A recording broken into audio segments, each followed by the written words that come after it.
Hello বন্ধুরা, good morning. মণিমার ব্লগে সবাই স্বাগত। আশা করছি তোমরা ভালো আছো। আমি মোটামুটি আছি। আজও কাজে যেতে পারিনি, আর কাজে জানা গেলেও কি হবে, সংসারের কাজ তো আমার কিছু ছাড়ে না, ঠিক আছে।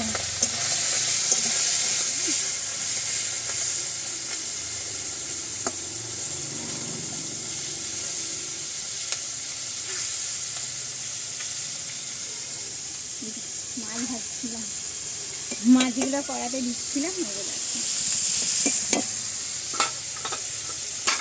বলছি তোমাদের কি দাঁড়া।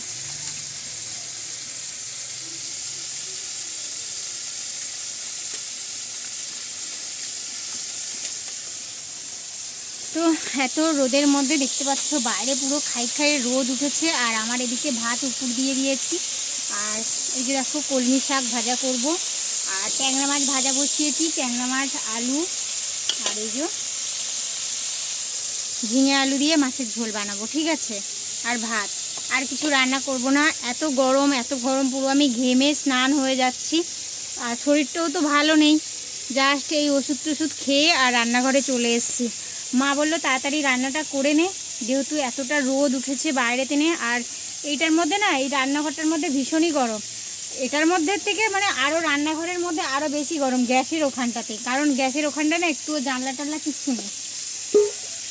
তো আমি গ্যাসে রান্না করতেও চাই না, কারণ গ্যাসে না আমার রান্না করে পোষায় না। যদি বলো দিদি কলকাতায় কি করে রান্না করো, লোকের বাড়িতে রান্না আমি ঠিক করে দিই, কারণ কলকাতায় তো আর কাঠঘুঁটে পাওয়া যায় না, আর ওখানে তো করতেই হবে, সে কথা বাদ দাও। কিন্তু গ্রামে মানুষ হয়েছি, কাঠঘুঁটের জালে ছোটোবেলা থেকে রান্না করে অভ্যাস হয়ে গেছে। আমার কাঠঘুঁটে রান্না করতেই ভাল লাগে, মনে হয় যেন তাড়াতাড়ি রান্নাটাও হয়ে যায়, ঠিক আছে। আমার গ্যাসে রান্না করতে ভাল লাগে না। সকালবেলায় আজকে ভোর আমি 4টের সময় জেগেছি, কারণ রাত্রেবেলা আমাদের কারেন্ট ছিল না, পুরো রাত্রির 1টা পর্যন্ত কারেন্ট ছিল না। তারপরে যাই হোক কারেন্টটা এলো, আবার যাচ্ছে আসছে, ঘুম রাত্রেবেলা ঠিকঠাক হয়নি।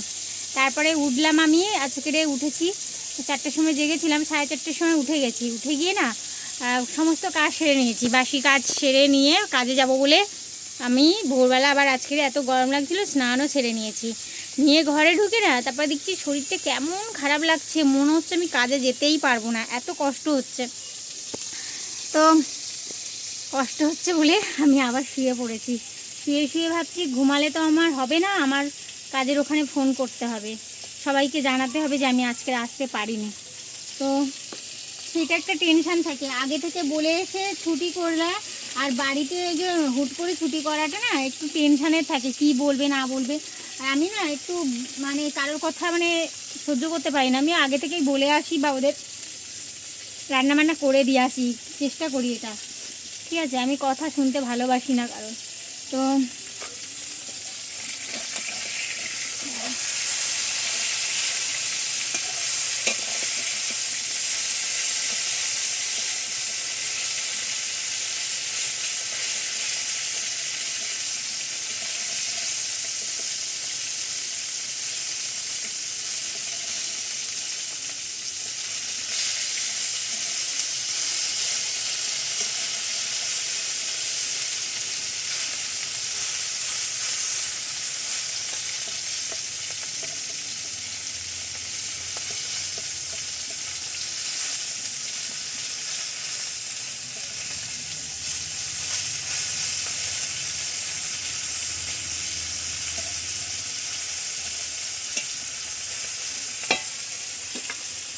মাছটা একটু উল্টে দিলাম।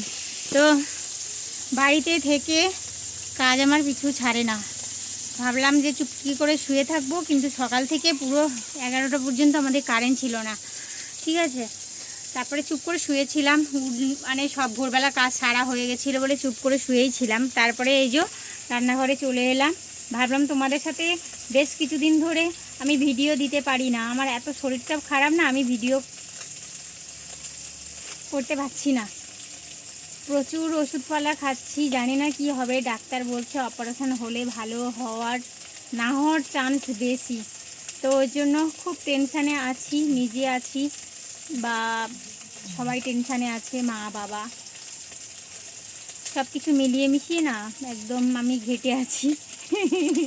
কিন্তু না আমি কি বলতো, ডাক্তার বলে যে তোর অনেক মনের জোর আছে। হ্যাঁ, আমার অনেক মনের জোর আছে। জীবনে অনেক ছোটোবেলা থেকে এত কষ্ট পেয়েছি, এত যন্ত্রণা পেয়েছি না, যে কষ্টটা আমি এখন করে সহ্য করে নিতে পারি।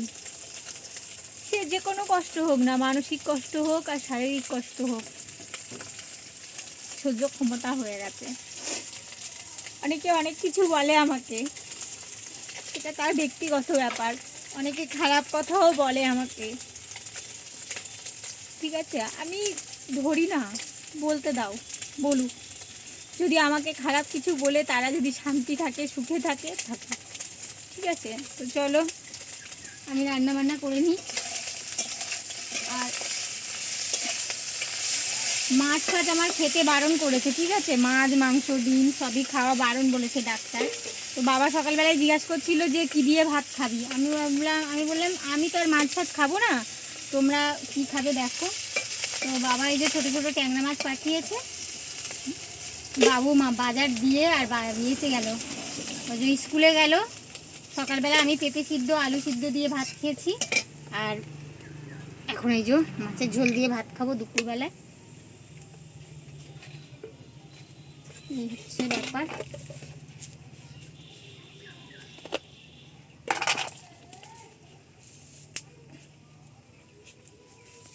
বাবারে উড়ে যাচ্ছে।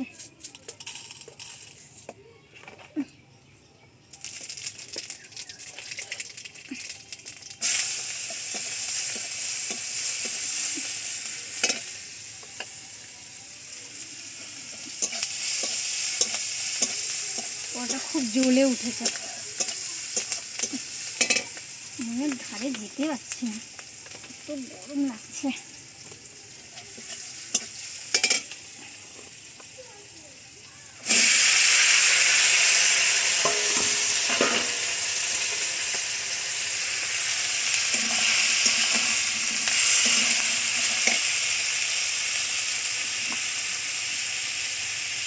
ভিজেই গেল।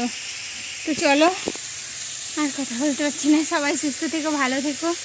আর আমার ভিডিওটা যদি ভালো লেগে থাকে পুরোটা দেখো।